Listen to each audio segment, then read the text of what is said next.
chamado Saulo. Na verdade, nós vamos falar um pouquinho sobre o nome. Algumas pessoas não entendem se Paulo tinha dois nomes, se o nome dele foi trocado, enfim, o que aconteceu com Paulo, né? E mais basicamente nós vamos ver a história de um homem que vivia na religião, tá? Nós vamos ver a história de um homem muito religioso, a história de um homem extremamente religioso, na verdade, um santo, entre aspas, né, segundo a religião que Paulo seguia. E quando Jesus vem e se manifesta na vida de Paulo, simplesmente Jesus destrói a religião de Paulo, né? Jesus termina com a religião de Paulo, Jesus termina completamente com toda a sua religiosidade, todo o seu tradicionalismo. Você sabe que nós estamos em Atos, olhando para o livro de Atos e vendo uma igreja cheia do Espírito Santo. Nós estamos buscando olhar para a igreja de Atos como se fosse um espelho para a nossa igreja, para eu e você como igreja, como indivíduos, se de fato essa vida de Deus está se manifestando em nós. De fato, o problema da nossa igreja aqui, Igreja Batista da Graça, não é falta de conhecimento, né? E com certeza, apesar de ter muitos erros na igreja moderna, se houvesse mais poder do Espírito Santo, mais manifestação de graça de Deus, com certeza essa graça de Deus conduziria a igreja à verdade. Então nós vemos que hoje, como em épocas passadas, a maior necessidade da igreja, a maior urgência da igreja é uma manifestação maior, um derramamento maior do Espírito Santo, e nós meditamos nesse livro orando a Deus para que o Senhor nos visite com o mesmo poder que visitou essa igreja. E para que Deus nos visite com o mesmo poder, é muito importante nós olharmos para a igreja e olharmos para as nossas vidas. E então, diante do Senhor, nós, quando observarmos que em nossas vidas essa vida não está se manifestando, nós reconhecermos isso, nos arrependermos disso, né, enxergarmos isso e também desejarmos, né, aquilo que a igreja fazia positivamente, todas as maravilhas, toda a forma como essa igreja vivia em comunhão, em proclamação, essa igreja vivia doando, em missão, enfim. A igreja de Atos é uma igreja para nós olharmos como exemplo e vermos o que Deus faz quando decide avivar e manifestar a sua graça. E então, nessa ótica, nós olhamos para nós também com a mesma expectativa, mesmo desejo, mesma esperança, mesmo coração diante de Deus. Nós temos aprendido lições importantíssimas, né? Mas o maior objetivo nosso é que não apenas venhamos a aprender lições, mas vivenciarmos essas realidades em nossas vidas hoje. E hoje nós vamos ver essa passagem, né, que mostra a manifestação da graça de Deus na vida de Paulo. Quem era Paulo antes de Cristo se manifestar a ele. E vamos mais uma vez olhar para a história da vida de Paulo, né, buscando verdades que sejam relevantes hoje para a glória de Deus, para o nosso bem, através da vida de Paulo. Se Deus deixou relatado a conversão de Paulo para nós, com certeza nós podemos aprender muito por causa da vida dele, tá? Então vamos fazer a leitura, Atos 9, do versículo 1 ao 31. Assim está escrito: Saulo, porém, ainda respirando ameaças e morte contra os discípulos do Senhor, dirigiu-se ao sumo sacerdote e pediu-lhe cartas para as sinagogas de Damasco, a fim de que, caso encontrasse alguns do caminho, tanto homens como mulheres, os conduzisse presos a Jerusalém. Mas seguindo ele viagem e aproximando-se de Damasco, de repente, uma luz resplandecente, vinda do céu, o cercou. E caindo por terra, ouviu uma voz que lhe dizia: Saulo, Saulo, por que me persegues? E ele perguntou: Quem és tu, Senhor? O Senhor respondeu: Eu sou Jesus, a quem persegues. Mas levanta-te e entra na cidade. Lá te será dito o que precisas fazer. Os homens que viajavam com ele, ouvindo a voz, caíram emudecidos, mas não viram ninguém. Saulo, levantando-se do chão e abrindo os olhos, não enxergava coisa alguma. Então, guiado pela mão, foi conduzido a Damasco. E ficou 3 dias sem enxergar, sem comer e sem beber. Havia em Damasco certo discípulo, chamado Ananias. O Senhor lhe disse numa visão: Ananias. Ele respondeu: Aqui estou, Senhor. O Senhor lhe ordenou: Levanta-te, vai à rua chamada direita, e procura na casa de Judas um homem de Tarso, chamado Saulo. Ele está orando agora. E viu numa visão um homem chamado Ananias entrar e impor-lhe as mãos para que recuperasse a vista. Ananias respondeu: Senhor, ouvi de muitos acerca deste homem, quantos males tem feito aos teus santos em Jerusalém.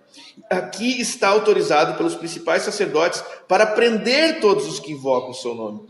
Mas o Senhor lhe disse: vai, porque ele é para mim um instrumento escolhido para levar o meu nome perante os gentios, reis e israelitas, pois eu lhe mostrarei quanto lhe é necessário sofrer pelo meu nome.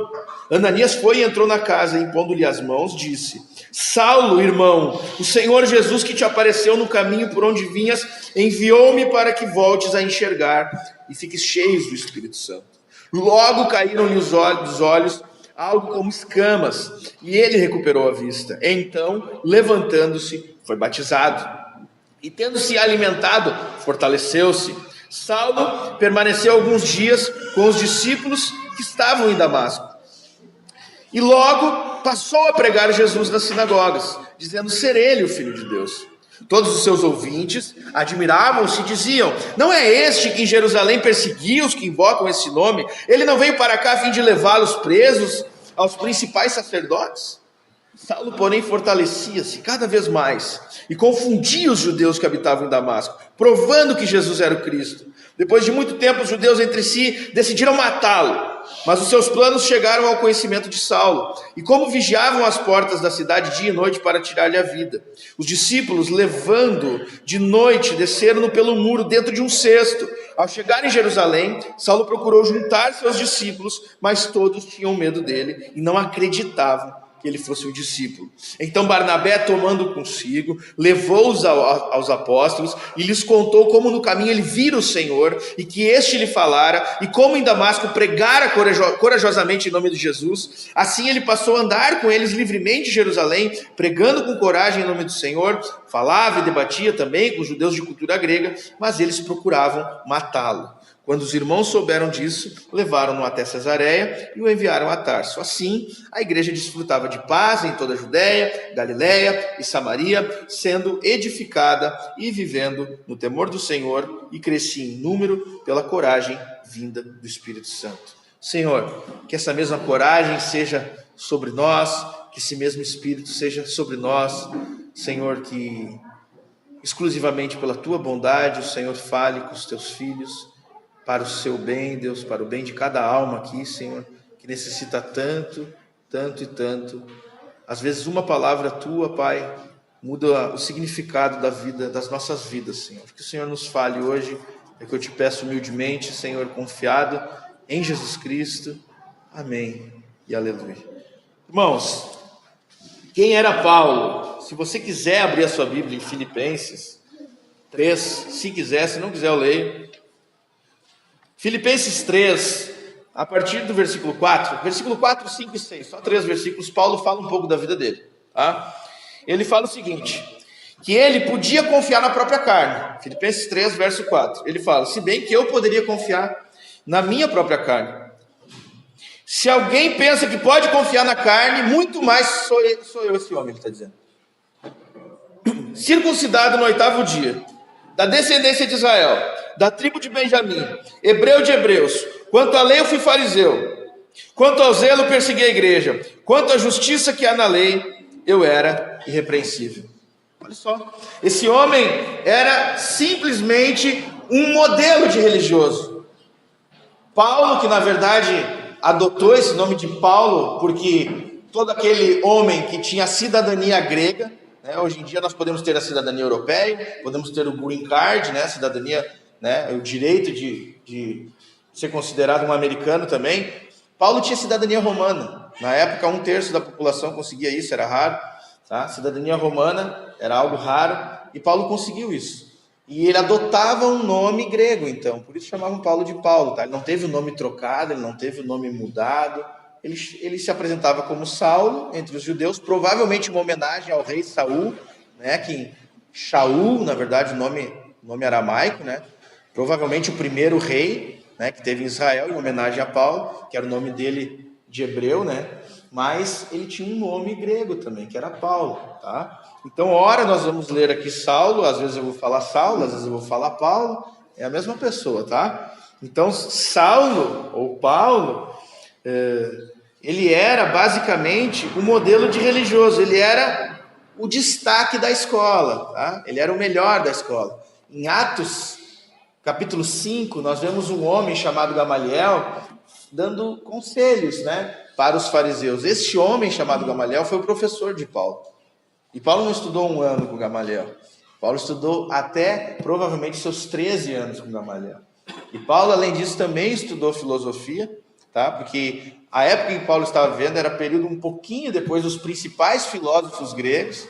Então ele tinha muita cultura e inteligência acadêmica grega, tá? Ele conhecia muito do mundo, do universo, de todas as coisas do mundo. Paulo era um homem extremamente preparado.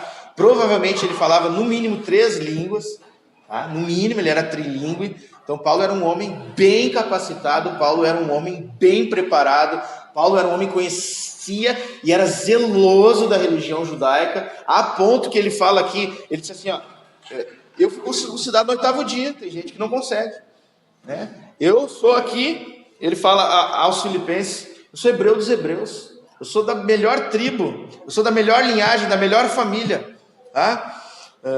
Aqui na nossa cidade, a nossa cidade ela é um pouco grande, né? E não conseguimos fazer um paralelo com relação a famílias.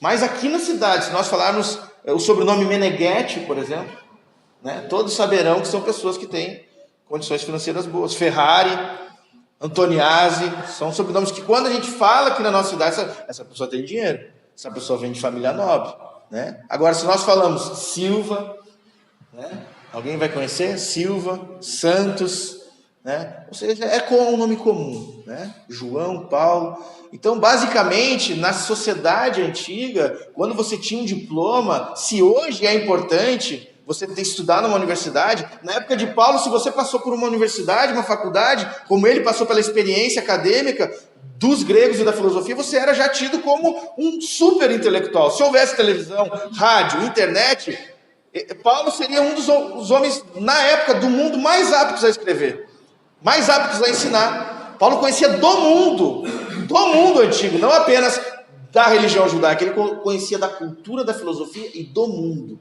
Ele vinha de berço, ele tinha dinheiro, ele tinha intelectualidade. E na época em que isso aconteceu, ele já tinha chegado a status, a um topo na escala, dentro da religião.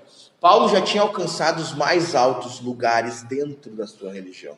Tá? É como se fosse na maçonaria, ele já estava no grau 33. Tá? É como se ele fosse dono de uma sinagoga, ou como se ele fosse reitor em uma universidade. Paulo já tinha alcançado um lugar de destaque, um lugar onde as pessoas beijavam a mão dele e diziam, Senhor Paulo está chegando, com licença. Então Paulo tinha muito do que se orgulhar, por isso que ele está dizendo, se eu fosse me orgulhar na carne, eu mais do que todos os homens, olha o que Paulo fala, vocês nem me conhecem. Tem partes da Bíblia que ele fala, eu falo línguas mais do que todos os homens. Ele fala assim. Então Paulo tinha pouco conhecimento, né? Imaginem só, gente, para esse homem, a dificuldade que deve ser aprender de outro, ouvir de outro, reconhecer, né, que não aqueles que dentro da sociedade já têm esse grande, né, status, essa grande posição. Então Paulo basicamente era esse modelo de religioso, o melhor da escola, o destaque, mas apesar de o apóstolo conhecer tanto da religião, do mundo, enfim, de todas as coisas, ter condições financeiras, ter uma posição entre os religiosos, ele era cego para a realidade de Deus. É isso que nos mostra esse capítulo, ele era cego para a realidade de Deus.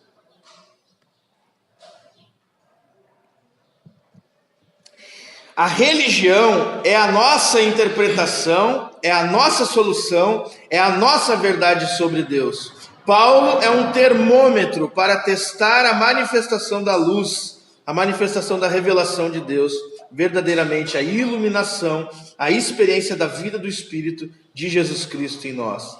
Porque todo homem, ele vai inventar 2 coisas. Todo homem, por sua natureza pecaminosa, irmãos, ele tem 2 pragas dentro de si. A primeira praga se chama orgulho. A segunda praga se chama incredulidade. Orgulho e incredulidade. Com o orgulho e a incredulidade, o homem vai gerar 2 filhos. Ou a religião, ou a vida no pecado. Todo homem é orgulhoso e incrédulo. Todo homem, toda mulher, por natureza, é orgulhoso e incrédulo. E o que nós vamos fazer com o nosso orgulho e com a nossa incredulidade, ou seja, nós duvidamos de Deus. Incredulidade é duvidar de Deus, duvidar, questionar Deus, a sua palavra. Isso é incredulidade. E orgulho é, depois de conhecer a verdade de Deus, se colocar acima de Deus, né? Então todo homem tem isso. Como isso vai se manifestar é com a religião, ou nós vamos buscar uma filosofia de vida, uma religião aonde nós possamos amenizar o nosso orgulho, né? Ou vivenciar o nosso orgulho. E dentro da religião eu posso, enfim, buscar posições, buscar status, alimentar mais o meu orgulho ainda, né? Dentro da religião, e também a minha incredulidade. Então eu vou procurar uma religião à minha maneira. A grande verdade é que os homens fizeram um Deus à sua imagem e semelhança.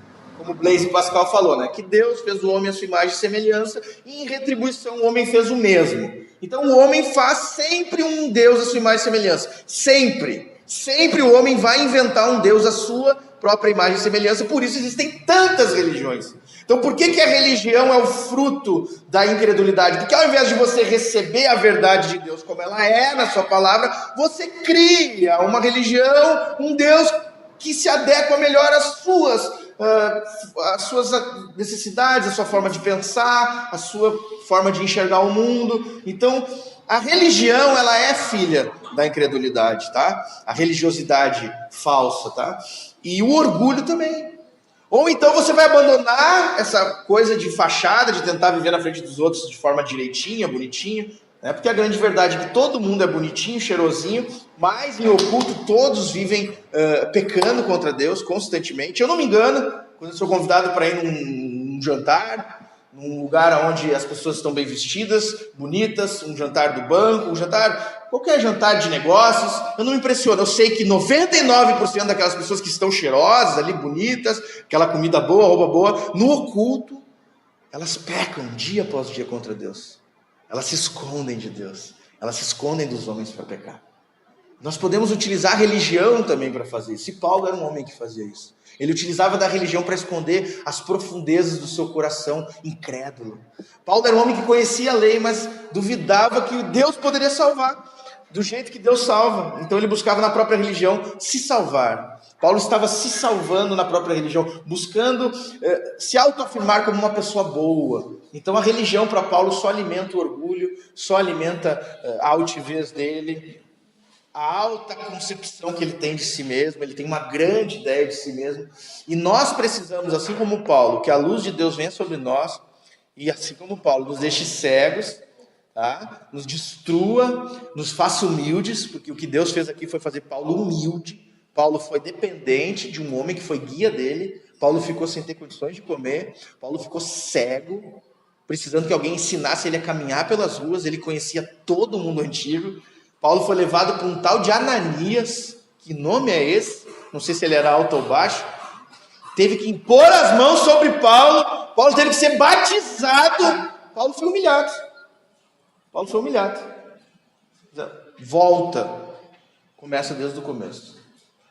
Então, aqui o que aconteceu com Paulo precisa acontecer conosco. Essa humildade de sermos quebrados, tá? Na nossa concepção de Deus, na nossa religiosidade, no Deus que nós fazemos a nossa imagem, no nosso orgulho e das nossas dúvidas, tá?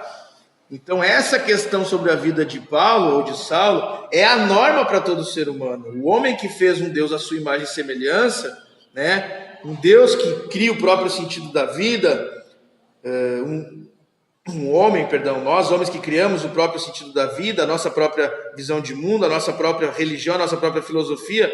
No fundo, todos os homens estão cegos como Paulo. Todos os homens estão em trevas.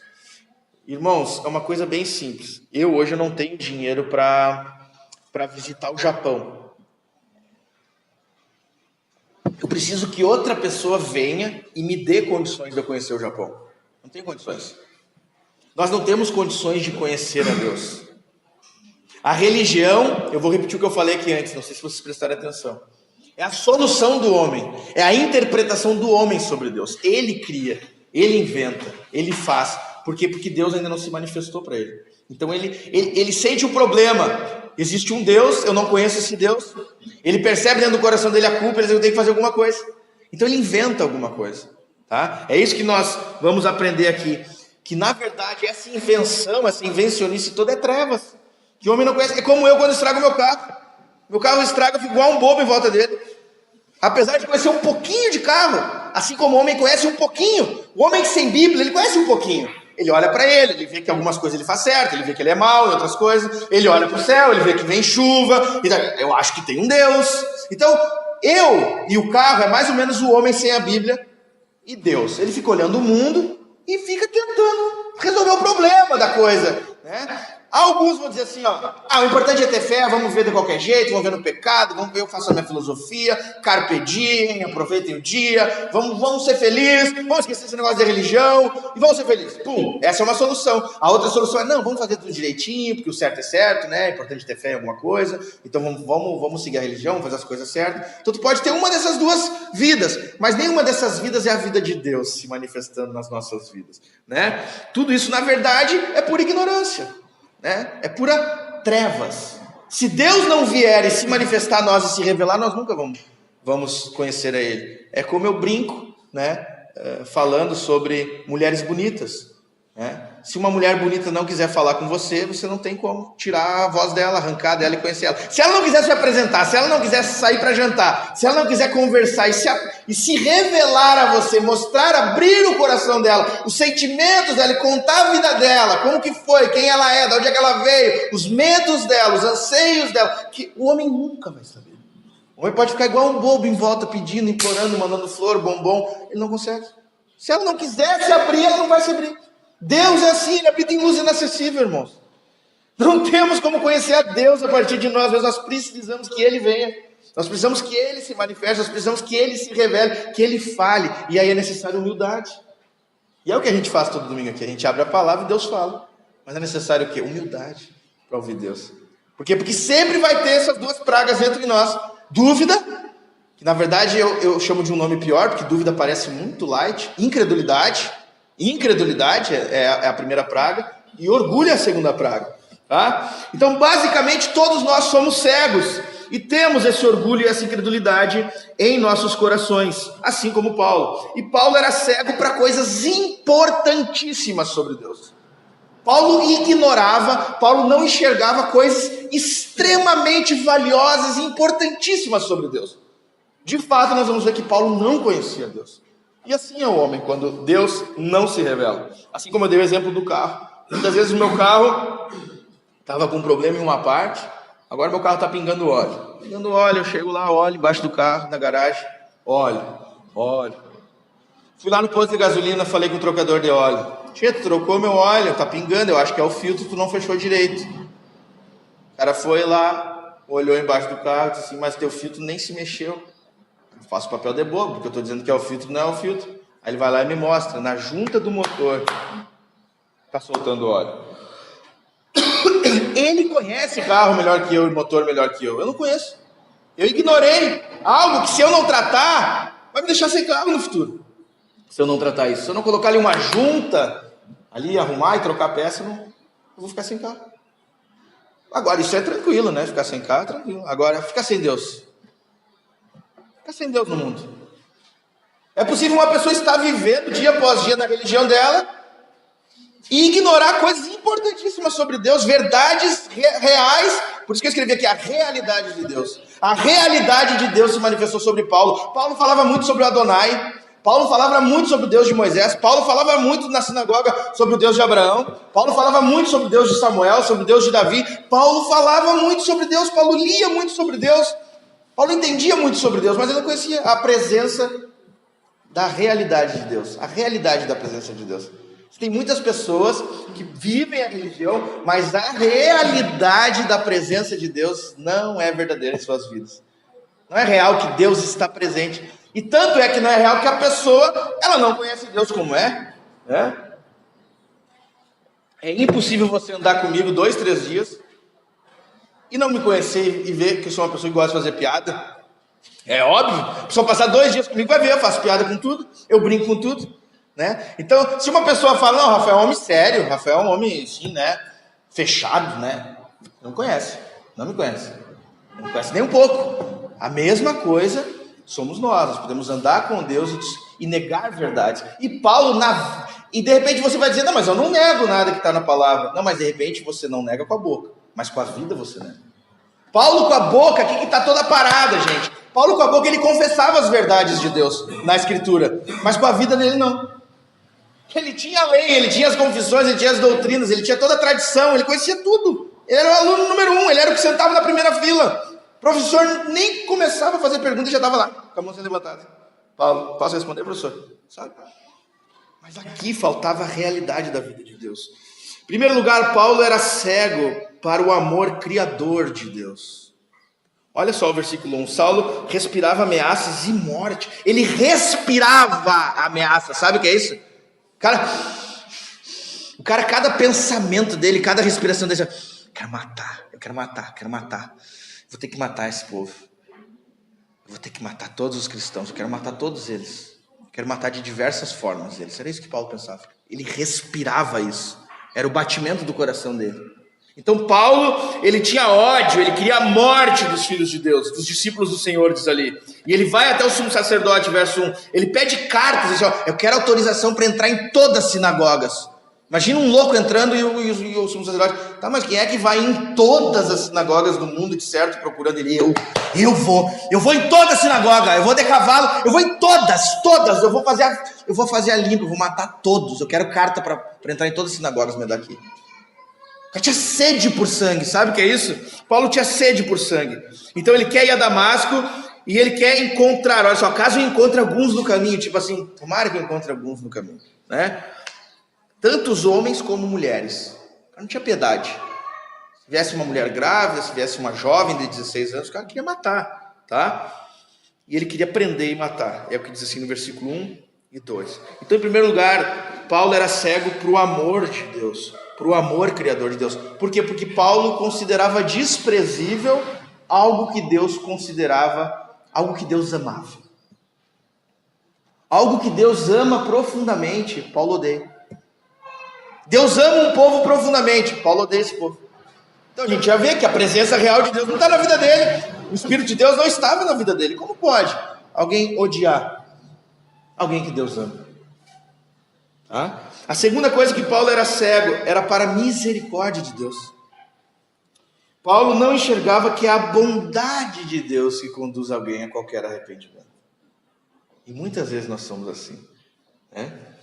Nós não enxergamos a misericórdia de Deus. Quando que isso se manifesta? Quando a gente tem frieza no nosso coração ao falar dos pecados dos outros. Quando a gente tem frieza no nosso coração ao falar das fraquezas dos outros. Ao olhar para os tropeços dos outros. Nós pensamos, como essa pessoa pode estar vivendo isso? Né? A gente esquece. Por que eu não vivo isso?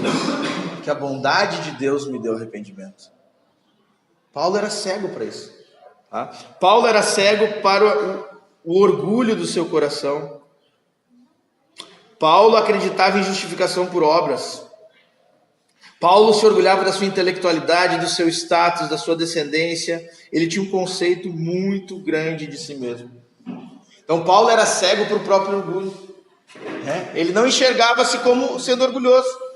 Ele enxergava-se apenas como sendo o que é. O orgulhoso é assim, né? Ele fala assim, não estou sendo orgulhoso, é a realidade. Né? Tinha um amigo meu que jogava futebol comigo, profissional. E de fato ele jogava muito bem. E ele dizia assim, né? Gíria de jogador. Ele chamava de papai, né? Ele falava, papai, eu estou em campo, fica tranquilo. Ele dizia, tu te acha, né, cara? É a realidade, né? Ele dizia, tu não fica tranquilo quando está do meu lado? Ele dizia, eu fico tranquilo. Ele, então é a realidade, não é orgulho. Ele dizia. Então, né, o orgulhoso é assim. Paulo era mais ou menos assim. As pessoas perguntavam tudo para ele. Era o Wikipédia, ele era o Google da Torá, das leis. Aonde Paulo ia, todo mundo reverenciava ele.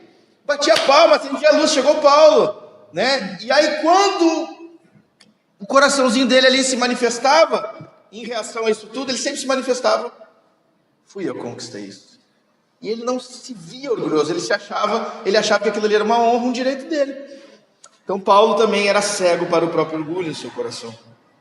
Paulo era cego para o amor de Deus por aqueles homens. Paulo era cego para a misericórdia de Deus, que é a causa de nós nos arrependermos. Paulo estava cego para o orgulho do seu próprio coração. Paulo estava cego para a luz do próprio Deus. Olha o versículo 3, 4 e 5. Mas seguindo ele viagem, aproximando-se de Damasco, de repente uma luz resplandecente vinda do céu cercou. Caindo por terra, ouviu uma voz que lhe dizia: Saulo, Saulo, por que me persegues? Ele perguntou: quem és tu, Senhor? O Senhor respondeu: eu sou Jesus, a quem persegue. Ele pergunta: quem é tu? Paulo não conhecia Jesus. Paulo não conhecia Deus. Jesus é Deus. Paulo nunca tinha tido uma experiência com Deus. Paulo teve muitas experiências com a lei, mas nenhuma experiência com Deus até aquele dia. Então, uma experiência de Deus, a luz de Deus, a revelação de Deus, o próprio Cristo. Só que Cristo se manifesta glorificado diante dele, e é impossível Paulo olhar para ele.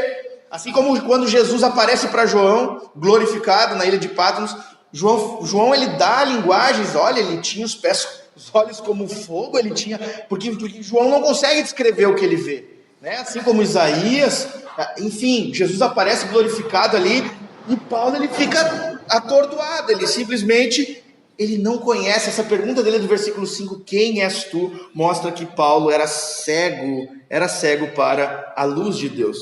Eu tenho uma Bíblia que se chama Bíblia A Mensagem, que é a Bíblia de um pastor que se chama Eugene Peterson. E em João 3, Eugene Peterson, nessa tradução da Bíblia A Mensagem, ele escreve algo sobre a luz de Deus, que eu gostaria de ler para vocês. Esta é a situação, João 3,19.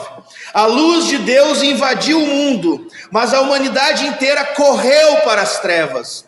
Fugiram porque não estavam interessados em agradar a Deus. Aquele que pratica o mal é viciado em negar a realidade e iludir-se. Eu vou repetir o que ele fala. Aquele que pratica o mal é viciado em negar a realidade e iludir-se, e odeia a luz de Deus. Não vai querer se aproximar dela, para não ser submetido a uma exposição dolorosa. Eu amo essa versão de Eugene Peterson. Ele fugirá sempre para não ser submetido a uma exposição dolorosa. E ele fala aqui: mas quem crê e vive na verdade e na realidade, recebe de coração a luz de Deus, de modo que sua obra pode ser vista, pois é obra de Deus. Então, os homens sempre fugirão com seu orgulho e a sua incredulidade da luz de Deus, porque... E eu amo essa palavra que ele usa, realidade. Realidade, é a realidade. A realidade do meu motor é que ele está pingando óleo, é ali na junta. A realidade é que Deus ama aquele povo que Paulo odeia. A realidade é que Deus é misericordioso. A realidade é que Paulo é orgulhoso. Paulo não enxerga a realidade. Paulo não enxergava a realidade. Mas por que ele não enxergava a realidade? Por que você e eu muitas vezes não enxergamos a realidade? Porque nós fugimos da realidade. Nós fugimos da luz. Nós corremos da palavra. Nós fugimos da meditação no sermão. Nós fugimos de meditar dia a dia. Nós fugimos da luz. E por que nós fugimos da luz? Porque nós praticamos o mal. E a Bíblia fala que quem pratica o mal é viciado em negar a realidade e iludir-se. Odeia a luz de Deus. Não vai querer se aproximar dela, para não ser submetido a uma exposição dolorosa. Nós fugimos da luz de Deus, porque a luz de Deus nos revela verdades sobre Deus que são dolorosas para nós. São dolorosas para nós. É doloroso para o coração humano admitir as verdades de Deus.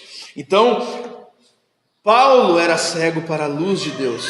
Ele não conhecia a presença manifesta de Deus. A quinta forma que a cegueira de Paulo se manifestava: Paulo era cego para a bondade de Deus. Paulo era cego para a bondade de Deus. Pela primeira vez ele caminha pela fé. Olha o versículo 6.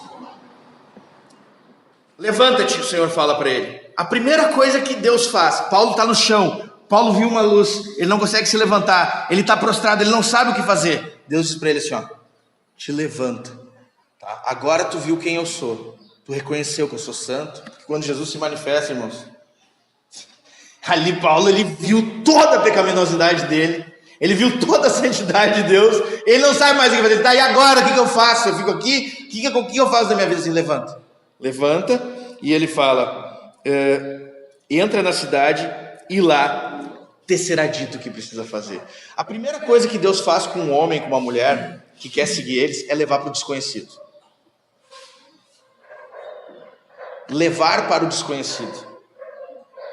A primeira coisa que Deus vai fazer na tua vida, se Ele tem um plano para a tua vida, e claro que tem, né? Aqui 99,9% são todos membros aqui do corpo de Cristo, mas Deus sempre, sempre, sempre nos leva a situações que nós não conseguimos enxergar como que aquilo vai se resolver, justamente para nós confiarmos na bondade de Deus. O que Adão e Eva tinham que fazer no jardim? Confiar na bondade de Deus. Qual foi o teste que Satanás tentou eles? Deus não é bom, por isso ele proíbe a fruta. A fruta é boa e Deus não deixa porque Deus é mau e a fruta é boa. Qual era a confiança? A confiança no caráter bondoso de Deus que Adão e Eva tinham que ter. Abraão está lá no meio da família dele. Abraão, vem, sai da tua terra, deixa tua família e vem para um lugar que eu vou te mostrar. Aqui também ele fala, eu vou te mostrar. Paulo, tá, mas aonde é que é? Eu vou te mostrar. Você não precisa saber agora.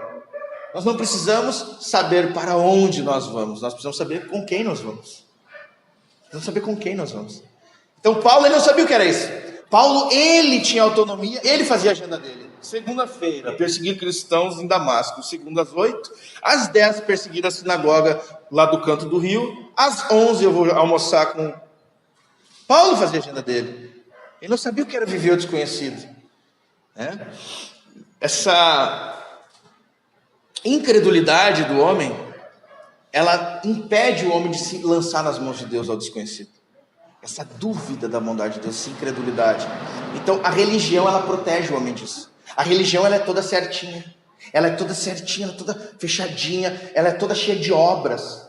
Então você não precisa ter essa sensação de abandono ao acaso. Não precisa ter essa sensação de que Deus proverá. Não, porque só fazer certinho aqui, Deus vai fazer isso aqui. Eu faço isso aqui, Deus me ama, eu faço isso aqui. Então você não precisa confiar na bondade de Deus. Não. Quando você peca, a religião diz, não, se você peca, é só fazer isso aqui. Não era assim a religião judaica? Não, se tu pecou dessa forma aqui com teu irmão, tu vai lá restituir ele assim. Não, se tu fez isso aqui, daí tu sacrifica um carneiro assim. Não, se tu está precisando disso aqui, tu oferta isso aqui. A religião faz isso. A religião, ela te ensina a não depender da bondade de Deus, não depender da confiança em Deus, do caráter de Deus que Ele vai prover. A lei, a religião não ensina graça, a esperar a graça. A religião ensina o quê? Toma lá da cá, toma lá da cá. Então a primeira coisa que Deus faz, vai, pela primeira vez caminha sem saber para onde tu vai, tu conhece tudo, eu vou ter que deixar cego, né, porque tu conhece tudo. Fica cego e eu vou levar um homem, vai te levar pela mão. Eu vou te ensinar a primeira lição, Paulo. Eu vou te ensinar que tu pode confiar em mim. Eu sou bom. Tu não precisa ter medo. Tá? Então Paulo era cego para a bondade de Deus. Paulo era cego para a providência de Deus. 8 e 9. Saulo levantou-se do chão, abriu os olhos, não enxergava coisa alguma. Então foi guiado pela mão, foi conduzido a Damasco. Ficou 3 dias sem enxergar, sem comer e sem beber. Paulo ficou 3 dias sem enxergar, sem comer, sem beber. Sem enxergar, sem comer e sem beber, com um guia, que ele nem viu o guia. Tá? Ser guiado pela mão, ficar sem comer e beber, toda a fraqueza dele fazia parte da providência divina. Não importa força ou fraqueza, pensamento rápido ou simplicidade de entendimento. Tudo, absolutamente tudo, vem das mãos do Senhor. Então a fraqueza de Paulo estava dentro da providência de Deus. Deus deixou Paulo em fraqueza justamente para mostrar a sua força. Paulo sempre foi um homem incrédulo na providência divina. Deus estava mostrando para Paulo que ele não confiava na providência divina. Tá? E mesmo cego, o que Deus colocou ali diante de Paulo? Um guia. Um guia. Outra coisa que Paulo era cego. Paulo era cego para a soberania de Deus.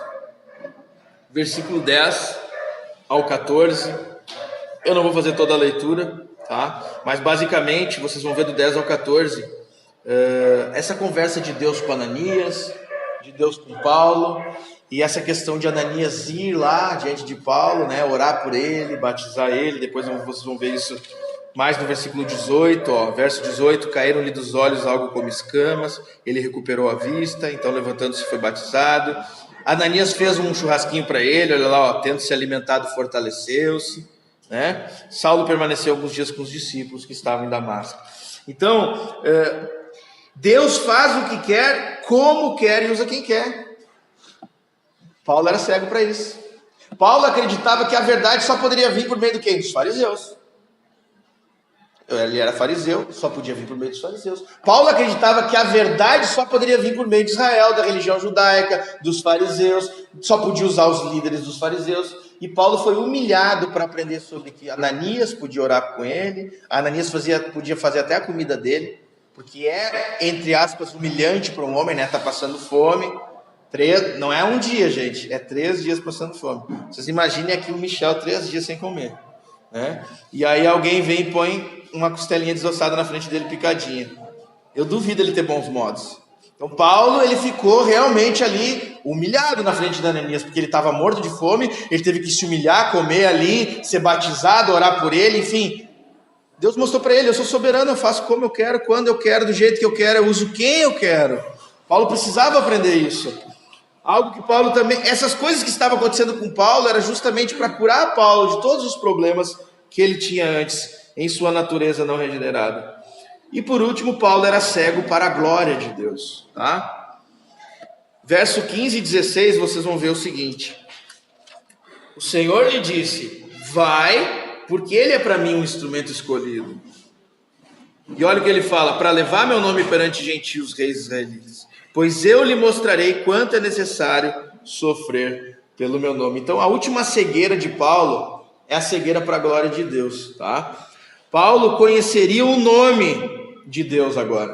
Olha só o que Deus fala para Ananias: eu vou mostrar para esse cara o quanto vale sofrer pelo meu nome. O único nome que Paulo conhecia antes era o nome dele.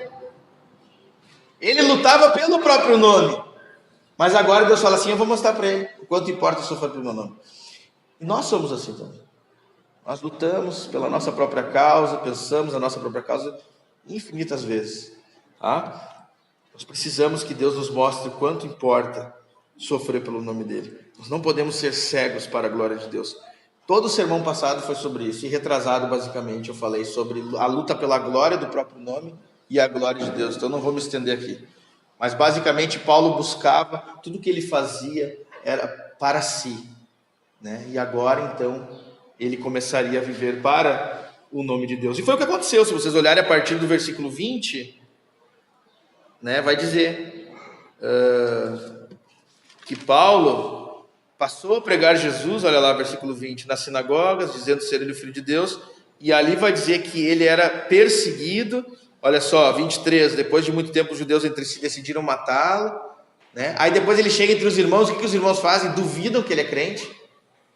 Então, de fato, ele sofreu pelo nome, como Deus falou para Ananias, ele vai aprender o que é sofrer. Entre irmãos, eles vão pensar que ele não é cristão, e entre os de fora vão querer matar ele. Então Deus estava ensinando Paulo sobre a glória, a beleza do próprio nome, que ele era cego anteriormente. Irmãos, e o verso 31 fecha toda a história com um tempo de paz. Ele fala, né? A igreja desfrutava de um tempo de paz. Então, depois de grande perseguição, de tanta luta, Deus deu um tempo de calmaria para a igreja. Isso também nos dá esperança.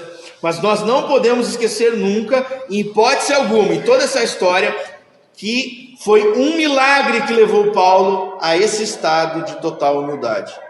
Foi um milagre que levou Paulo a esse estado de total humildade. Diante de Deus, agora ele tinha fé, agora ele tinha reconhecimento de quem ele era. Ele e o que ele fez em Adão, seu pecado contra Deus, e quem Deus era, e o que ele estava fazendo em Jesus. Eu queria convidar aqueles que querem abrir suas Bíblias em Gálatas 4.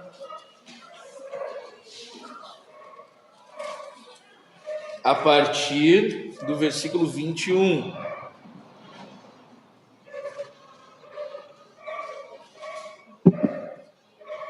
Gálatas 4, a partir do versículo 21. Quem não abriu a Bíblia, presta atenção.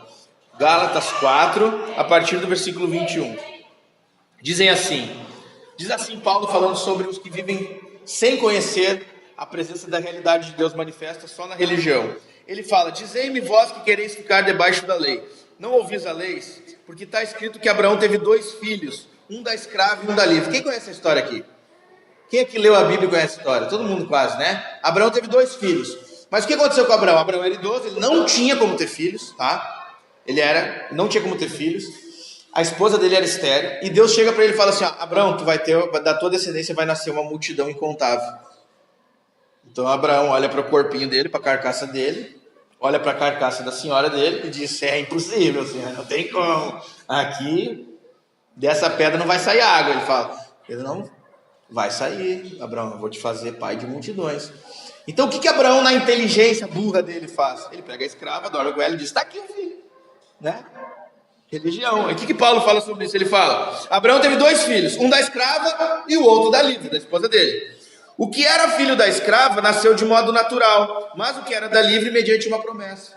Então, depois de muito tempo, nasce, né, da esposa dele, Isaac, nasce ali por milagre, ninguém sabe como. Deus fez ela, o mistério da luz, né, como a gente leu em Salmos antes do culto. Aconteceu aquilo ali. E então Paulo começa a tentar mostrar uma coisa aqui pra gente. Olha o que ele tenta mostrar. Pois bem, isso é uma alegoria. Olha o versículo 24. O que é uma alegoria? É algo que Deus nos mostra para ilustrar algo de forma melhor para a gente entender. É uma alegoria. Essas mulheres simbolizam 2 alianças. Uma é a aliança do Monte Sinai, que dá à luz filhos para a escravidão. No Monte Sinai, Deus deu a lei para o povo. Tá? No Monte Sinai, Deus deu a lei para o povo. Então Paulo está dizendo aqui: uma aliança de Deus, mediante a lei, ela só gera escravidão. Abraão, a mulher que tu tomou para fazer filha, ela era o que tua? Era escrava, Senhor. Então o filho que tu fez, ele é o quê? Escravo, Senhor. Tá, tu quer um filho escravo ou livre? Eu quero um livre, Senhor. Então tu vai ter que fazer com a mulher que eu te dei. Vai ter que ser fruto da graça. Para o teu filho ser livre, ele vai ter que receber graça. É isso que Paulo está nos dizendo. Para a gente ser livre da religião, para a gente ser livre do pecado, para a gente ser livre, a gente precisa de graça. É isso que ele está dizendo. Agar representa o Monte Sinai na Arábia, corresponde a Jerusalém atual, pois é escrava de seus filhos. Mas a Jerusalém do alto é livre. Essa é a nossa mãe. Pois está escrito, e aí ele vai dizendo sobre a promessa ali, e tal, de Sara, né? E olha o versículo 30. Mas o que diz a Escritura? Expulsa a escrava e seu filho, pois de modo algum o filho da escrava será herdeiro, juntamente com o filho da livre. Portanto, irmãos, não somos filhos da escrava, mas da livre. Depois que Abraão teve esse filho, Deus chamou Abraão e falou assim: ó, manda embora a escrava e o filho dela. E Abraão ficou apavorado e disse: mas como assim? Eu fiz o filho, como é que eu vou mandar essa mulher embora com o filho pequeno? Não é o filho que eu prometi, manda embora. Isso aqui Paulo está nos explicando. O que vai acontecer no último dia? Se tu chegar diante de Deus: não, mas eu fiz obras, olha aqui, os meus filhos são filhos da graça. Você tentando fazer, você não consegue. Nada que você faz é bom. Você nem me conhece, nem sabe quem eu sou. Diversas vezes a gente vê isso na Escritura. O povo fazendo uma festa solene, dias preparando uma festa. Quando ele começa a festa, vem para fazer assim: ó, as festas de vocês para mim, eu não reconheço elas. Assim. Eu odeio as festas de vocês. E o profeta se vira e sai andando. Imagina o povo, uma semana preparando a festa, churrasco, cordeiro, bala, não sei o que lá, frutas, não sei o que lá, festa toda pronta, o sacerdote, todo mundo foi, 2 mil pessoas, a festa, agora é o Senhor. E aparece o profeta assim: ó, eu não reconheço, as festas de vocês eu odeio. O profeta vira e sai andando. Então, o que eu estou querendo mostrar aqui é que o homem muitas vezes pensa que está abafando com Deus. O homem muitas vezes pensa que está lá em cima, como Paulo. Nós devemos ter a segurança eterna da salvação. É uma verdade de um filho de Deus. Ele deve saber: eu sou salvo, eu sou filho de Deus. Mas por outro lado, nós temos que olhar para dentro de nós e pensar assim: ó, tá, mas espera aí, eu estou confiado em quê? No que eu estou confiando? Eu estou confiando na minha religião, eu estou confiando no meu batismo, eu estou confiando na minha membresia, eu estou confiando que eu vou à igreja, eu estou confiando no dízimo, eu estou confiando na minha obediência. Muitas vezes eu estou confiando nas minhas boas obras, e quando a gente cai, a gente peca, quando a gente não dá o dízimo, e agora? Então agora acabou para mim.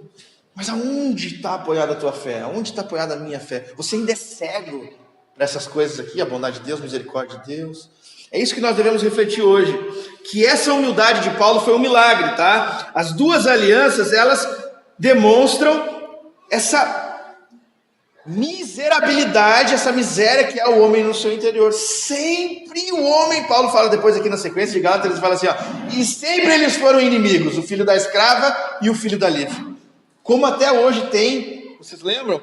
Vocês leem jornais, vocês olham na televisão, essa luta toda que tem ali em Israel, na faixa de Gaza ali, toda essa luta que tem ali na Palestina. Deus falou no dia que Abraão fez aquilo ali, Deus falou assim, eles vão sempre ser inimigo. Ali vai ser o pai dos árabes, Ismael. Se você perguntar para um árabe, ele vai dizer, quem é o teu pai? Quem é o maioral? Ele vai dizer, Ismael. E vocês vocês são os filhos de Abraão. Vocês vão ser inimigos para sempre. E não são inimigos até hoje? Isso está escrito lá em Gênesis, a profecia. E sempre os religiosos vão lutar com aqueles que pregam o evangelho da graça. Sempre. Paulo, quando ele pregou o evangelho da graça, ele foi acusado disso. Sempre foi acusado disso, de pregar um evangelho que põe tudo sobre Jesus. Esse evangelho, as pessoas dizem assim, ó, isso é muito fácil, mas no fundo, confiar na bondade de Deus é uma declaração de humildade. É destruição do próprio orgulho. E aí as pessoas não conseguem, as pessoas não querem um Deus gracioso por causa disso.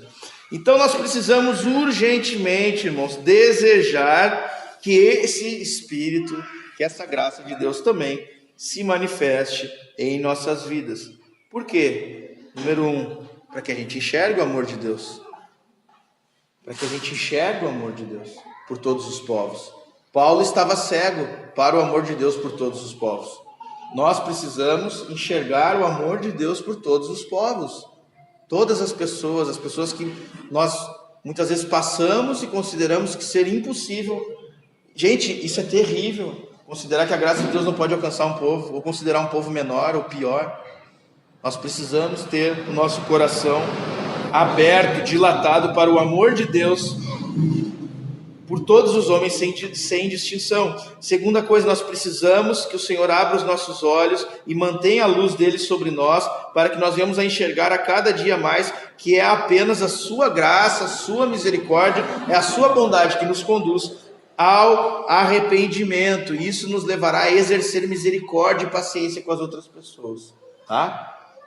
E é muito comum em igrejas com boa doutrina, com boa pregação, com bom ensino, olhar para as outras igrejas e menosprezar, tá? E aí então isso é o oposto à verdade de Deus. Nós precisamos enxergar que foi a bondade de Deus que nos conduziu ao arrependimento, tá? Quando você enxergar realmente que a bondade de Deus que te conduziu ao arrependimento, você vai conseguir ser paciente com quem é mais fraco que você. Você vai conseguir ser misericordioso, porque você vai entender que foi realmente a bondade de Deus que te conduziu ao arrependimento. Sabe, eu tenho uma grande dificuldade com um cristão que reclama, com um cristão impaciente e com um cristão que não é misericordioso. Eu tenho uma grande dificuldade. Se perguntar para minha esposa, ela vai poder dizer para vocês que sempre que um ponto desses é tocado, eu sou brigão, né? Como que a pessoa não perdoa? Porque eu, sabendo dos meus pecados, sabendo do que eu fiz diante de Deus, sabendo que só a bondade de Deus me leva ao arrependimento, eu olhar para o outro e não ter paciência. Quantas vezes eu peco no mesmo erro com Deus? Eu olhar para o meu próximo que erra várias vezes comigo e eu não ter paciência? Eu sabendo a dignidade, quem é Deus? Tudo que eu faço e errei, e erro, e vou errar diante dele, peco. Eu não consigo ser misericordioso com meus irmãos, não consigo ter paciência. Sabe, porque eu estou cego para que a bondade de Deus aqui me conduza ao arrependimento. Nós precisamos que o Senhor nos dê essa graça para que nós venhamos a enxergar o tamanho do nosso ego também. O tamanho do nosso orgulho, que nos impede de viver esse amor a Deus e ao próximo. Irmãos, nós temos um orgulho que, se pudesse ser medido aqui, ia faltar prédio. Se nós tivéssemos que alugar o prédio da igreja pelo tamanho do orgulho de cada um, nós íamos fazer um loteamento. Não cabe. Não cabe. Eu tenho a cada dia mais visto na minha vida e na vida daqueles que eu pastorei e de amigos, como o orgulho mata. Como o orgulho mata. É possível uma pessoa não dizer eu te amo por orgulho. É possível que casais vivam anos sem se dizer eu te amo por causa de orgulho. É possível que casais parem de se relacionar na cama por orgulho. Seria terrível por outro pecado, mas por orgulho eu acho que é pior. A pessoa diz assim, sabe? ele tem que me conquistar, ou ela tem que me conquistar, ou eu não vou mais, sabe? Olha só, eu não vou mais me deitar com essa pessoa para ela ver, porque casais, eu tô falando, casados. O orgulho pode levar a coisas absurdas desse tipo. O orgulho pode levar a todo tipo de destruição e morte. Pensamento alto de si mesmo. Você pode viver uma vida inteira como casado sem amar, sem dizer eu te amo, sem dizer eu te perdoo, sem ter paciência, sem ter misericórdia, só por orgulho, sem reconhecer erros. Muitos casais vivem assim, muitas pessoas vivem assim. A mulher sabe o que ela faz, decepciona o marido dela, o marido sabe o que ele faz, destrói a esposa, mas por causa do orgulho eles vão viver para sempre naquele pecado. Nós precisamos que Deus ilumine nossas vidas para que a gente veja o tamanho do nosso orgulho.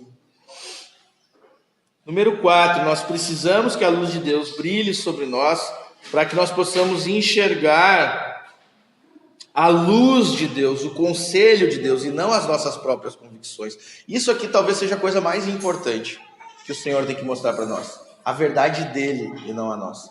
Vocês querem um teste rápido de que a gente Eu estou falando que o homem tem duas pragas, preste atenção. O orgulho e a incredulidade, né?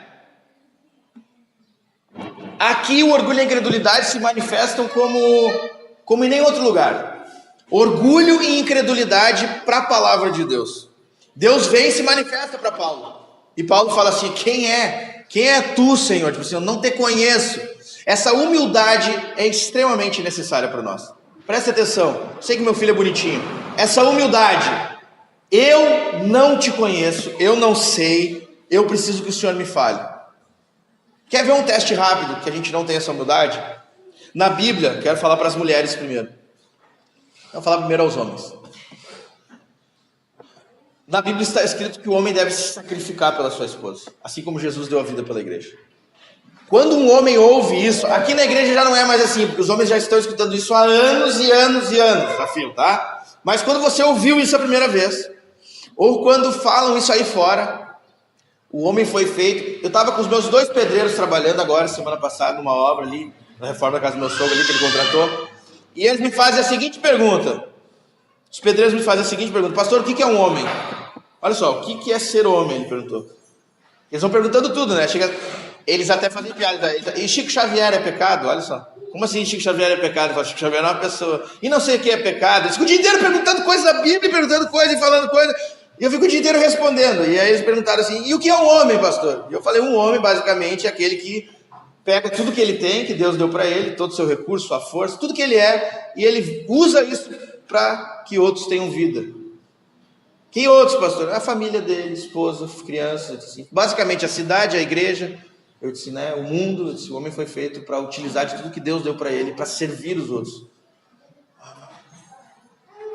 Tá, mas daí como é que funciona isso aí? Então, se eu receber meu salário, você tem que ajudar na igreja, na família, de claro, entendeu? Tô inteligente, ele não quero, então, falou.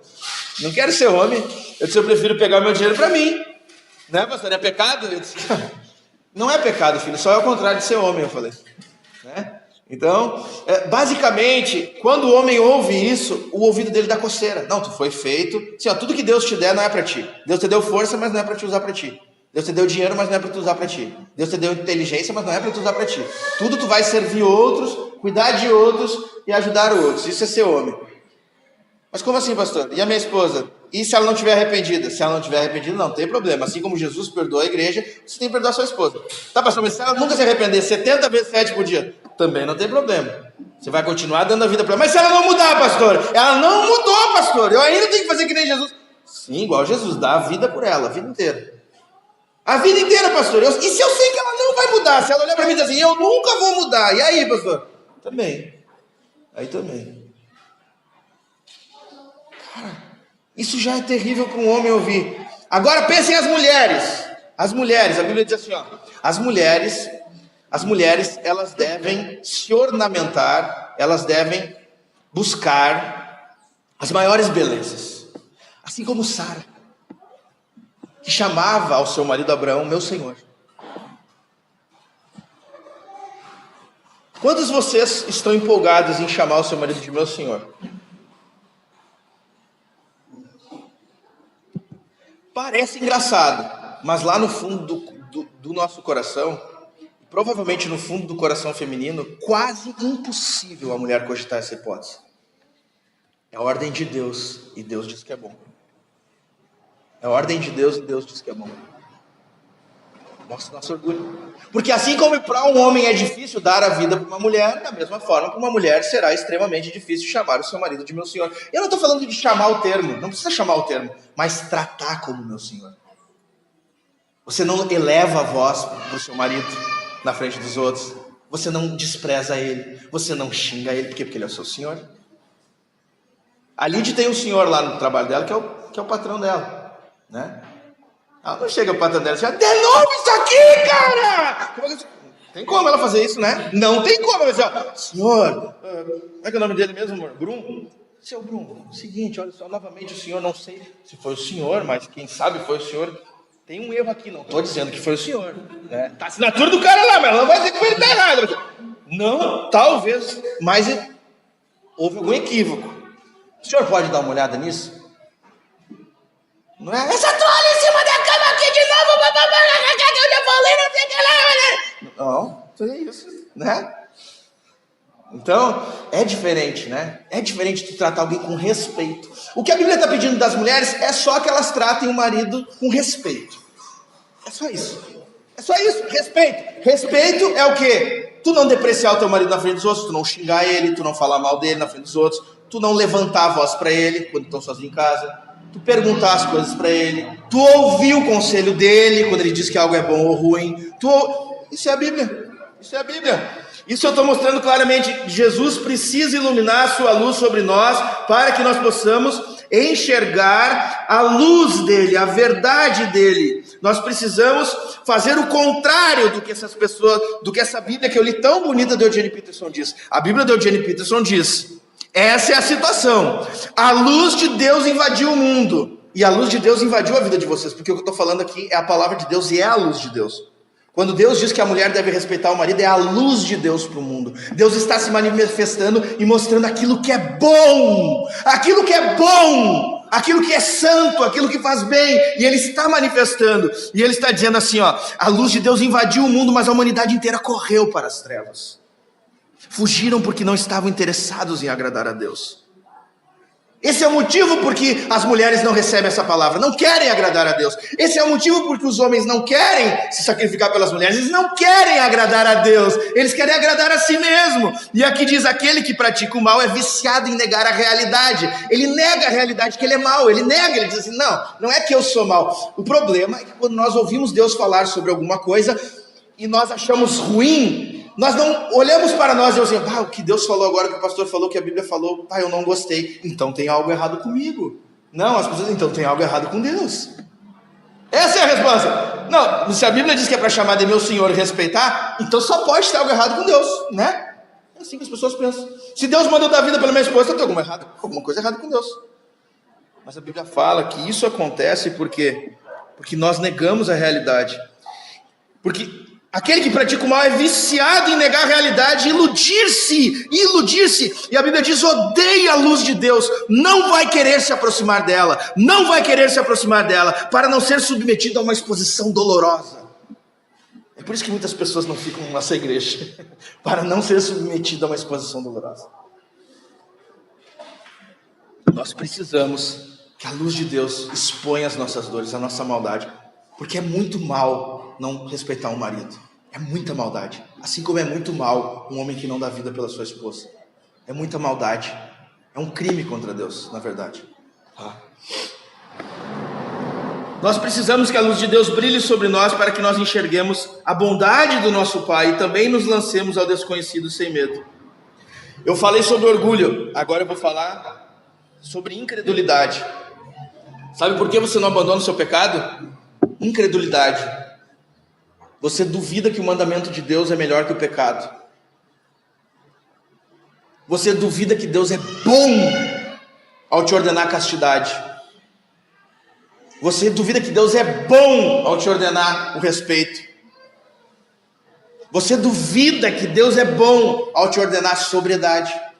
Você duvida que Deus é bom ao te ordenar que você sacrifique pela sua esposa. Você duvida que Deus é bom quando Ele te ordena perdoar quem não merece. Você duvida que Deus é bom quando Ele manda ser misericordioso, quando Ele manda ser paciente, como quando manda andar mais uma milha. Quando Deus chama Paulo e fala assim, ó, vai para um lugar, eu vou te mostrar onde é que é. Quando Deus chama Abraão e fala, vai para um lugar, eu vou te mostrar. Deus sempre nos chama ao desconhecido. Você desconhece a vida da castidade, você viu a vida inteira sem castidade, só na luxúria. Vai que eu vou te mostrar um lugar que você não conhece. É bom esse lugar, é lá que você vai ser curado, filho. Aonde que Paulo foi curado? Foi na casa de Ananias. Você confiar em Deus e na bondade de Deus, é isso. Deus tem a palavra, e o caráter dele é bom, então você precisa deixar de ser incrédulo. A palavra mais light é duvidoso, mas é incrédulo. Orgulho e incredulidade é a palavra mais, para a psicologia moderna, medo. Deixe de ter medo de abandonar os seus ídolos de estimação, os seus pecados. Não precisa ter medo, não temas. O Senhor vai te dar a felicidade que você está buscando no seu ídolo.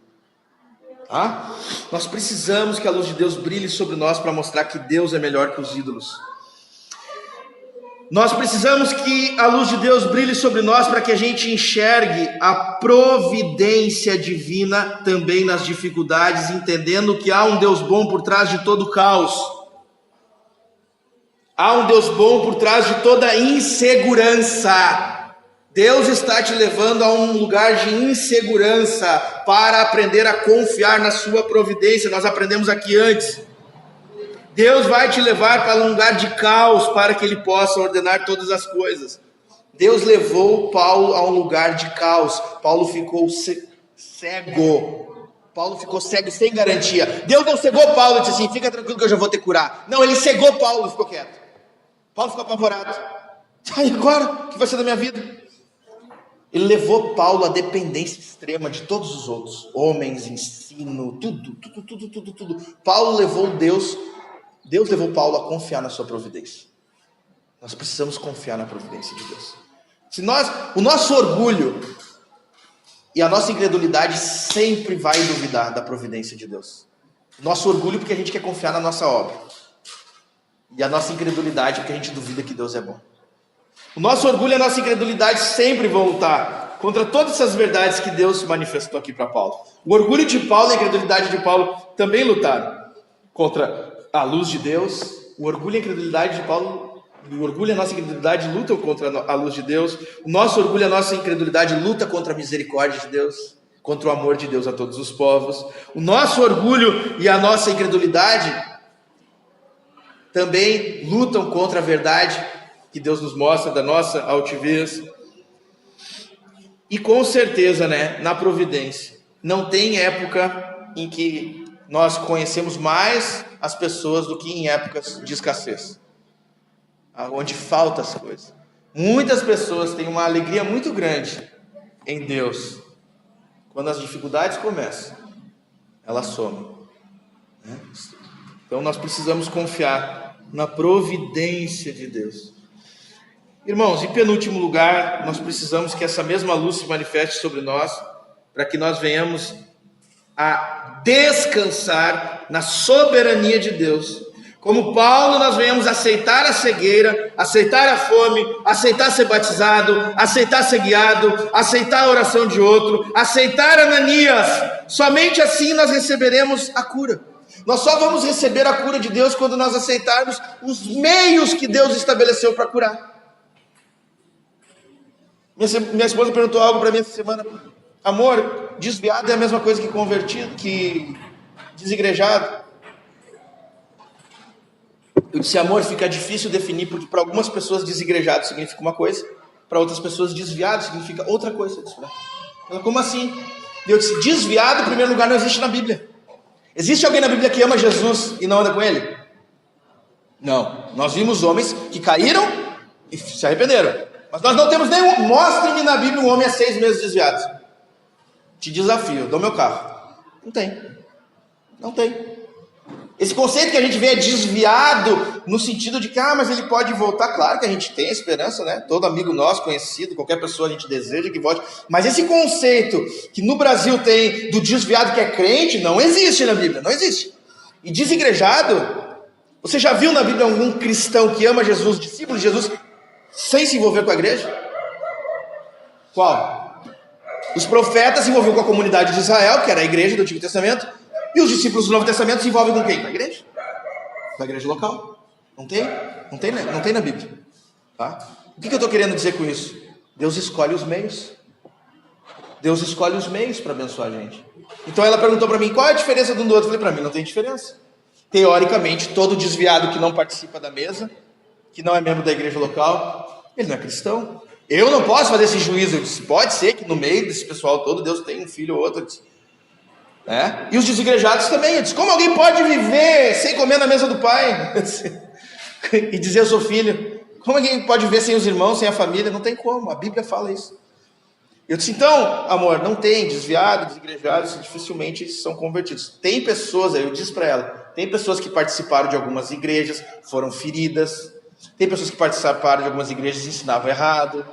Aí, então, o Senhor, se eles são amados, eleitos, filhos de Deus, o Senhor vai conduzir eles para uma igreja bíblica.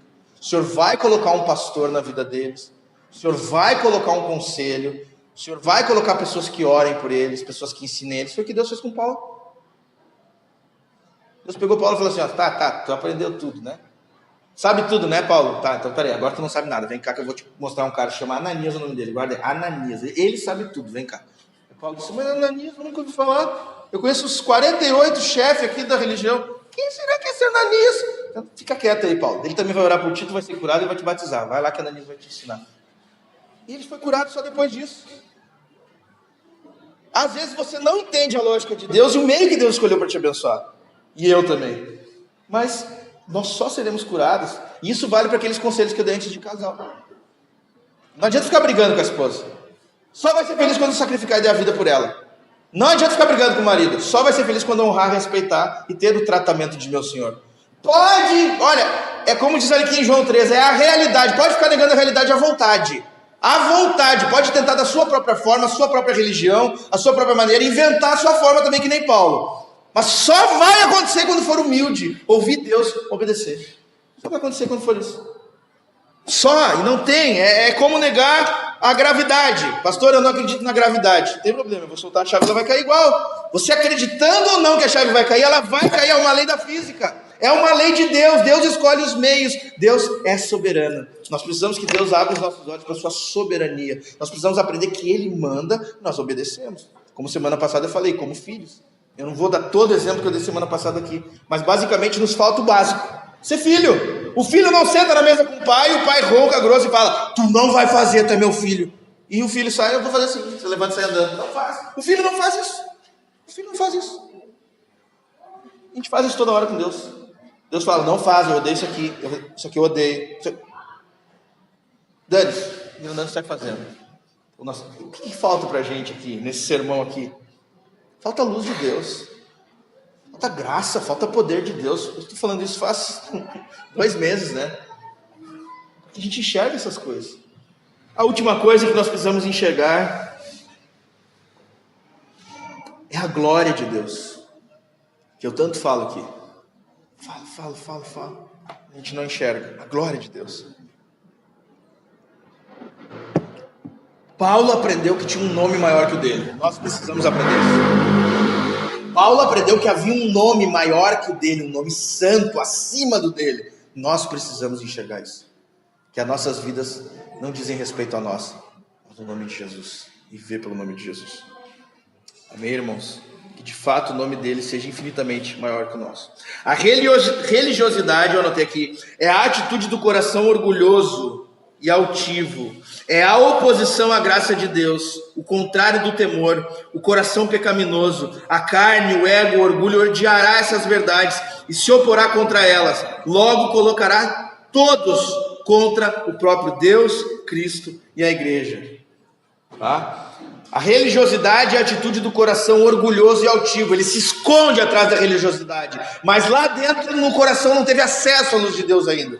Então, dentro da religião, ele vai se esconder, e ali vai se manifestar medo, vai se manifestar incredulidade, vai se manifestar dúvida, vai se manifestar orgulho, vai se manifestar soberba, tudo ali. E o que Deus fala para Paulo? Paulo, por quê?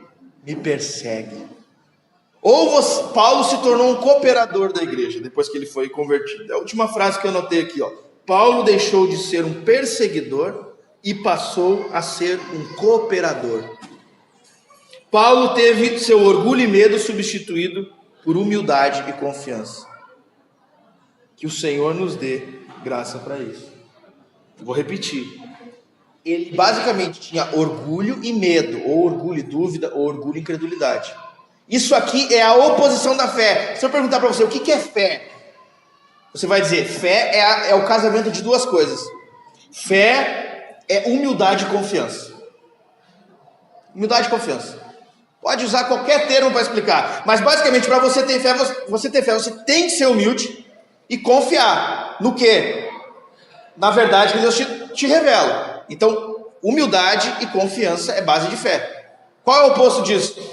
Arrogância é o oposto de humildade, o orgulho, e ao invés de confiança, incredulidade. Então a gente olha que um homem plenamente religioso, na verdade ele não tinha fé nenhuma.